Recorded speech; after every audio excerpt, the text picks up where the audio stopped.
بسم اللہ الرحمن الرحیم۔ وقت اسی طرح گزرتا جا رہا تھا اور آخر وہ وقت بھی آن پہنچا جب ساوتری کی شادی ہو گئی۔ ساوتری کی شادی کے چند دن بعد وہ اپنے خاوند کے ساتھ اپنے ماں باپ سے ملنے آ رہی تھی۔ راستہ جنگل میں سے ہو کر گزرتا تھا۔ وہ دونوں گھوڑوں پر سوار تھے جبکہ ان کے ساتھ 3 ملازم بھی تھے۔ جنگل میں ایک مناسب جگہ دے کر انہوں نے پڑاؤ ڈال دیا۔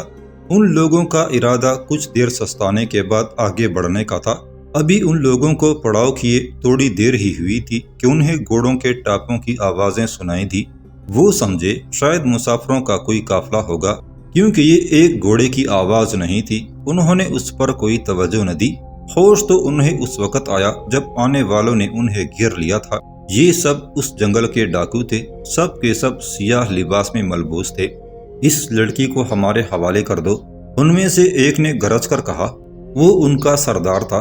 تم اس تک ہماری لاشوں پر سے گزرے بغیر نہیں پہنچ سکتے، ساوتری کے خاوند نے گرج کر کہا، جبکہ ساوتری خوف سے سہمی اس کے ساتھ لگی ہوئی تھی۔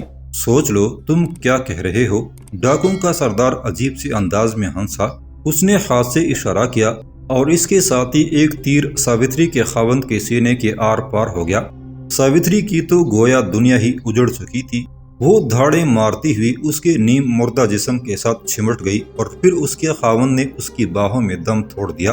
ساوتری کی چیخیں تھی کہ رکنے کا نام نہیں لے رہی تھی۔ وہ گویا پاگل ہو گئی تھی۔ ساوتری کی چیخیں سن کر تمام ڈاکو لطف اندوز ہو رہے تھے اور جنگل میں ان کے مکرو کہکہے سنائی دے رہے تھے۔ کیا اب بھی تم اس کو ہمارے حوالے نہیں کرو گے؟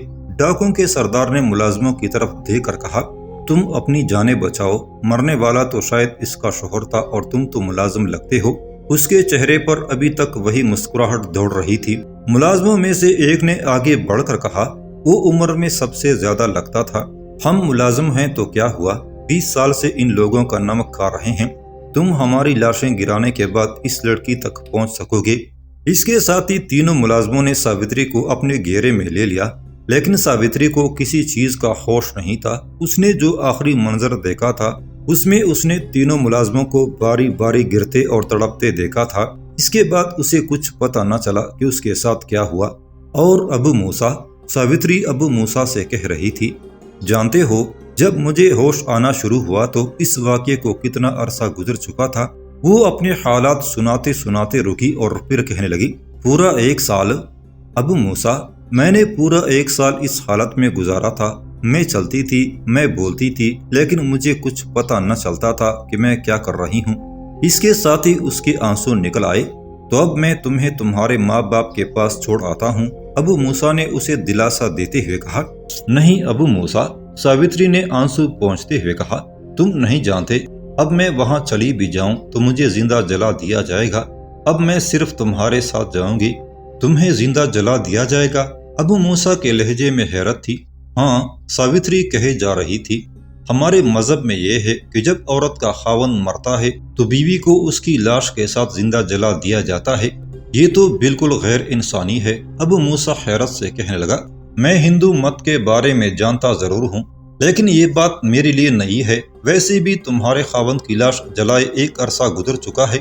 ہاں ابو موسیٰ، ساوتری بولی، یہ بات غیر انسانی ہے اور اس کے غیر انسانی ہونے کا مجھے اس وقت پتہ چلا جب تم مجھے ملے ہو۔ اب میرے تمام جذبات صرف انتقام لینے کے لیے ہیں، ان ڈاکوں سے انتقام۔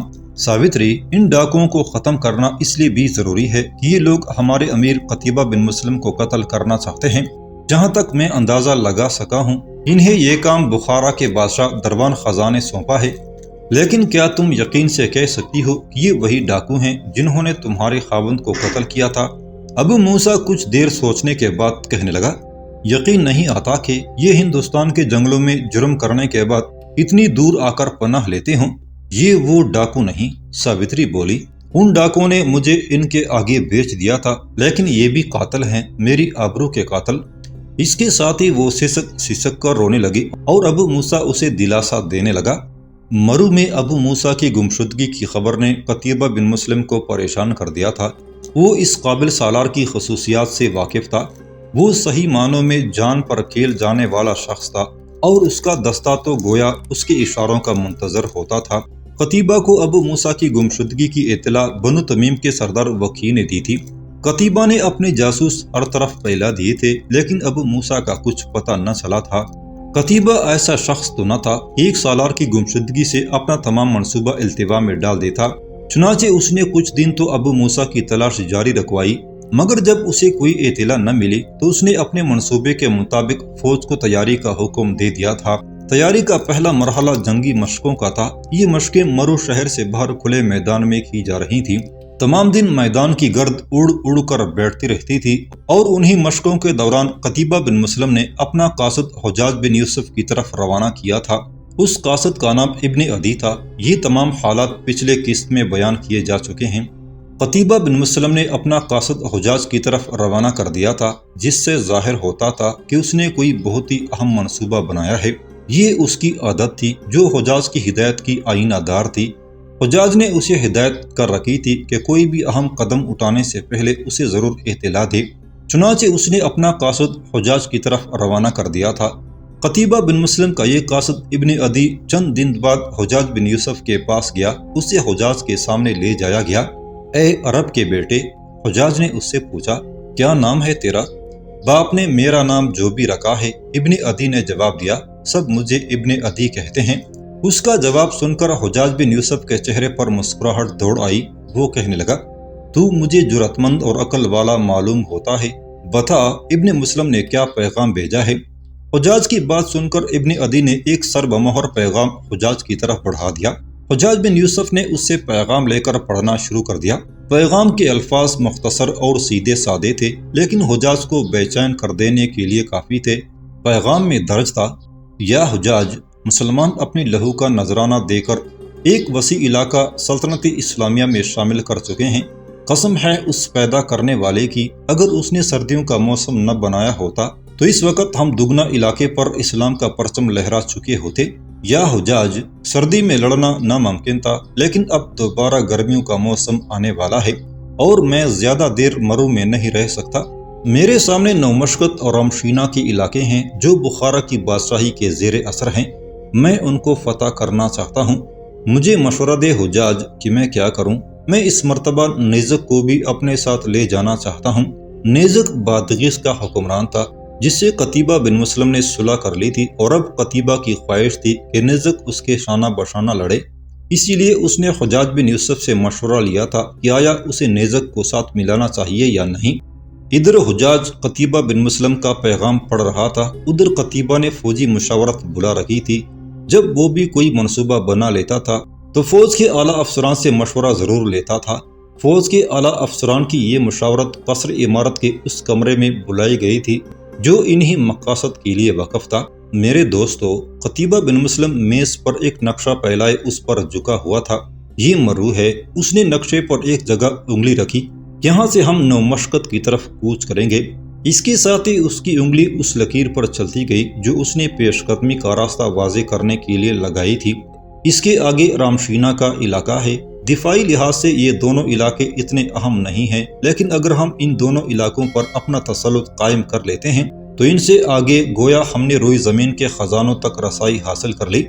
اس کے خاموش ہوتے ہی اس کے ایک سالار نے گویا اسے ٹوکا، اے وہ کہ جسے میرا امیر بتایا گیا، کیا تو خزانوں کی لالچ میں ان علاقوں پر فوج کشی کرنا چاہتا ہے، یا ہمیں خزانوں کا لالچ دے رہا ہے کہ ہم تیرے برے بلے فیصلے اپنی گردن پر لے لیں؟ اس سالار کی بات سن کر قتیبہ کے چہرے پر بے اختیار مسکراہٹ دوڑ آئی۔ وہ بالکل سالار کے انداز میں بولا، اے وہ کہ جسے اللہ نے عقل سے پیدل پیدا کیا، قسم ہے مجھے اس ذات کی جو رات کے بطن سے اجلا ہوا دن طلوع کرتا ہے، اگر میرے ذہن میں ان خزانوں کا خیال آیا ہے تو بھی اللہ کے دین کے فروغ کے لیے، اور سب سے بڑھ کر یہ کہ بخارا کا شہر بذات خود ایک خزانہ ہے، شمال کے علاقوں میں ایک بڑی تجارتی منڈی۔ پھر وہ خاموش ہو گیا۔ میرے بھائی عبد الرحمن بن مسلم جو قتیبہ کا بھائی تھا بولا، کیا تجھے ان سب باتوں کی ضرورت ہے؟ بے فکر ہو کہ وہ کہہ جو تیرے دل میں ہے۔ مجھے ہم دونوں کے باپ کی قسم ہے کہ تیرا ساتھ دوں گا، مگر اس وقت تک جب تک کہ تیری ذات اسلام کے لیے فائدہ ہی فائدہ ہے۔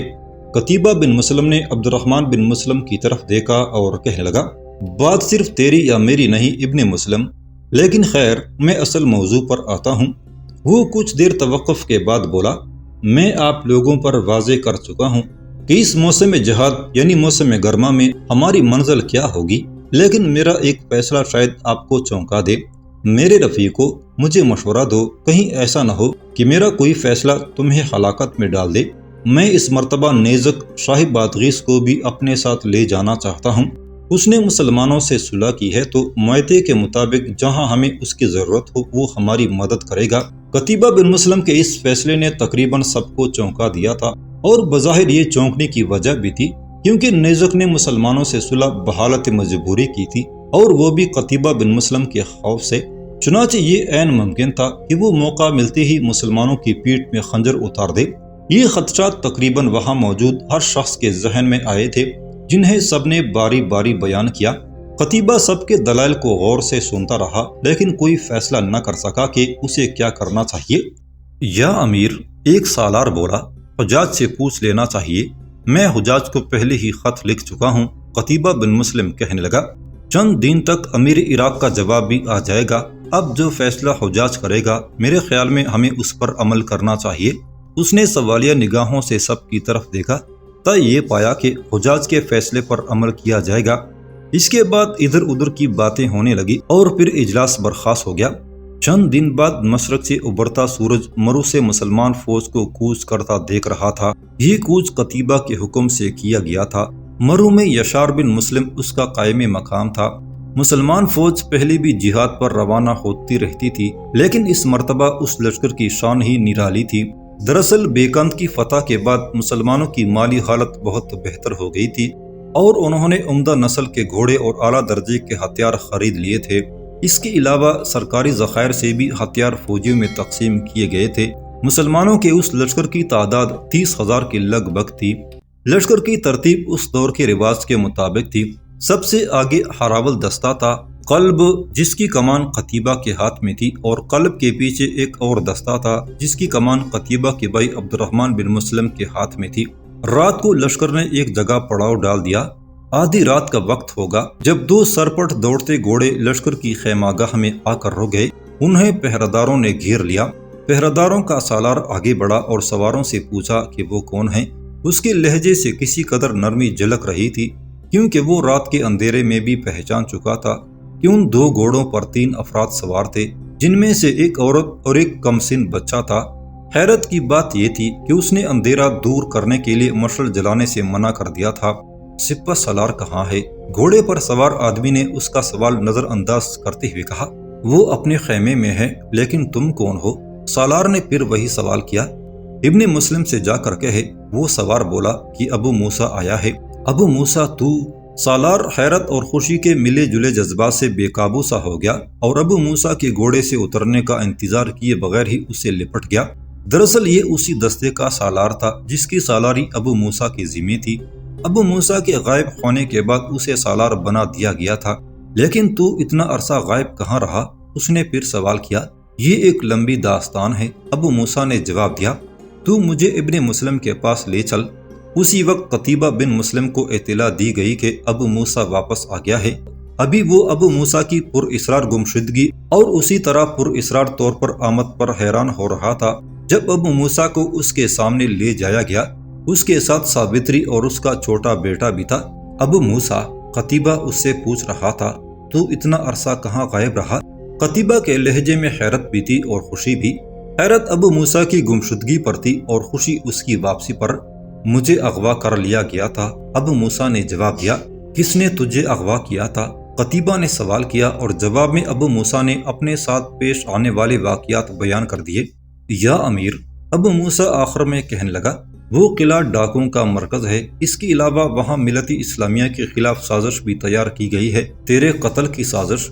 ہمارے لیے بہتر یہ ہوگا کہ اس بوسیدہ قلعے کو نیست و نابود کر دیں۔ تیرے بھاگ آنے کے بعد بھی وہ ڈاکو وہاں موجود ہوں گے؟ قتیبہ نے سوالیہ انداز میں کہا۔ ہاں ابن مسلم، وہ اپنے آپ کو اور کہیں اتنا محفوظ نہیں سمجھتے۔ ابو موسیٰ بولا، تجھے کتنی فوج چاہیے ہوگی؟ قتیبہ نے فوراً ہی ایک فیصلہ کر لیا تھا۔ 1000 سوار کافی ہوں گے، ابو موسیٰ نے جواب دیا۔ اس کے ساتھ ہی قتیبہ نے 1000 سواروں کے دستے کی تیاری کا حکم دے دیا۔ ابو موسیٰ، تو ان سواروں کی قیادت کرے گا؟ چند سپاہیوں کے ساتھ اس لڑکی کو اور اپنے بیٹے کو گھر روانہ کر دے۔ قتیبہ کی یہ بات سن کر ابو موسیٰ نے ساوتری اور اپنے بیٹے کو گھر روانہ کر دیا۔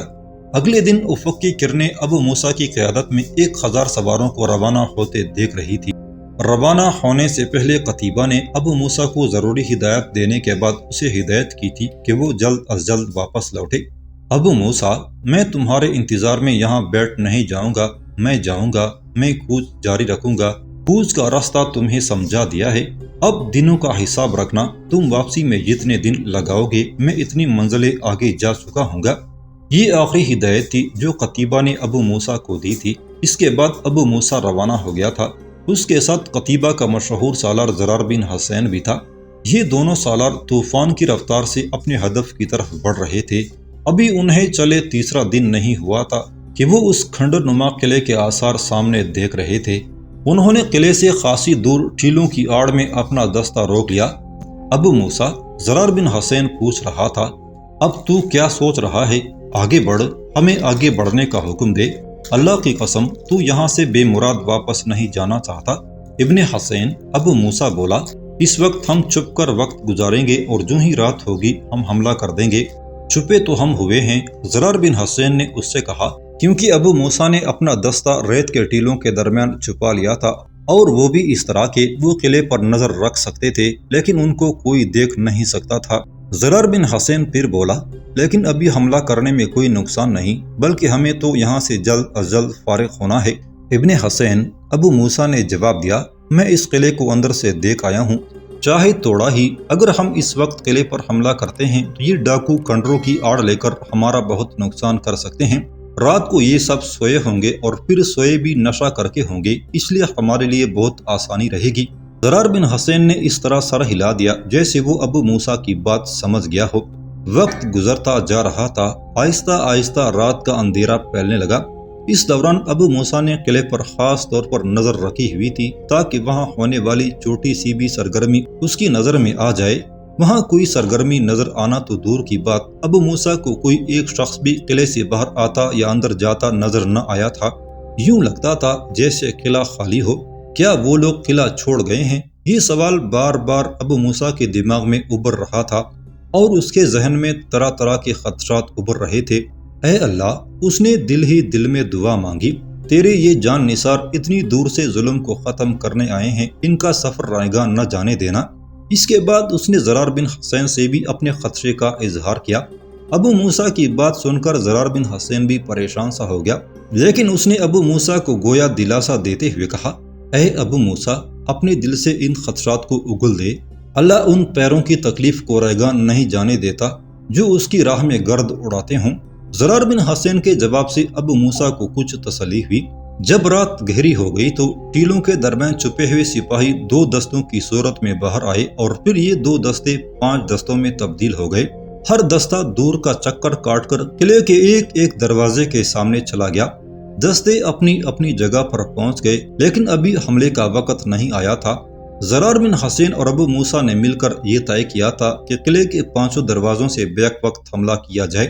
اچانک ایک چمٹ سے ایک شعلہ فضا میں بلند ہوا اور اس کے ساتھ ہی 5 دستے آندھی کی رفتار سے قلعے میں داخل ہو گئے۔ ہر سپاہی نے دوڑتے گھوڑے پر مشعل جلائی تھی۔ دراصل یہ ایک اشارہ تھا۔ طے شدہ منصوبے کے مطابق جب آخری دستہ قلعے کے آخری دروازے کے سامنے پہنچ گیا تو اس کے سالار نے ایک فلیتے والا تیر جلا کر فضا میں چلا دیا۔ یہ باقی تمام دستوں کے لیے اشارہ تھا کہ حملہ کر دیا جائے، اور اس کے ساتھ ہی حملہ کر دیا گیا۔ قلعے کے دروازے تو زمانے کی شکست و ریخت کا شکار ہو چکے تھے، اس لیے تمام دستے بغیر رکاوٹ کے قلعے میں داخل ہو گئے۔ سپاہی قلعے کا کونا دیکھ رہے تھے، لیکن قلعے میں تو کسی انسان کا ملنا تو درکنار، وہاں زندگی کے آثار بھی نہیں تھے۔ یوں لگتا تھا جیسے قلعے میں رہنے والے قلعہ خالی کر گئے ہوں۔ اب کیا کریں، قلعہ تو خالی ہے۔ زرار بن حسین نے ابو موسیٰ سے کہا، کرنا کیا ہے، صبح واپس چلیں گے۔ ابو موسیٰ نے مایوسانہ انداز میں کہا۔ اسے سخت اذیت ہو رہی تھی اور یہ احساس کہ وہ 1000 سپاہیوں کو مصیبت میں ڈال کر لایا ہے اسے پریشان کر رہا تھا۔